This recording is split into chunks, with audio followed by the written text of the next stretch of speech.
Mary Magdalene, chapter 18. None of the three women, Liz, Val, or your narrator, had their menstrual periods on the long trip back to the coast and the forever journey north on the Red Sea. It felt like an eternity and only a few moments since we had been in Jerusalem. The priests and lawyers were a little surprised to see Jesus back in the synagogue. He was on fire and challenged every law and custom. They were being played at their own game. They were forced to plot the Roman-protected protagonist Jewish king's public execution. "Kill another prophet, you lying, gold-loving snakes of hell.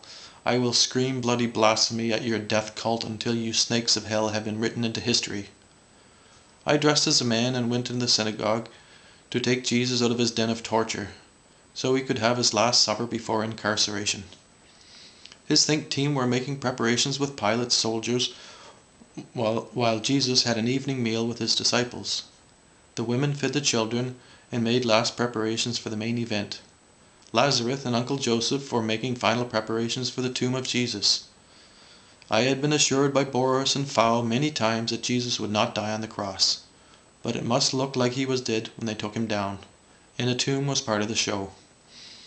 There was nothing more to do than play it out how it had been written in the Holy Scriptures of lies, and our theater of anti-death cult. Joanna stayed with Liz and me. Mary, my mother-in-law, and her mother Mary stayed with us. And on the morning of his sentencing, we went and stood among the crowd that cheered with the snakes of hell in their chanting to crucify the man who had given all of his soul to them. And I cried. I cried for the thousands of years of submission to the men's club of hate for life and love of war and gold. I cried for all the blood spilt from the wars that kept us groveling in fear. And I cried for the children who would be taught the lies the priests and lawyers would wrap around the Jesus who loved me and our children.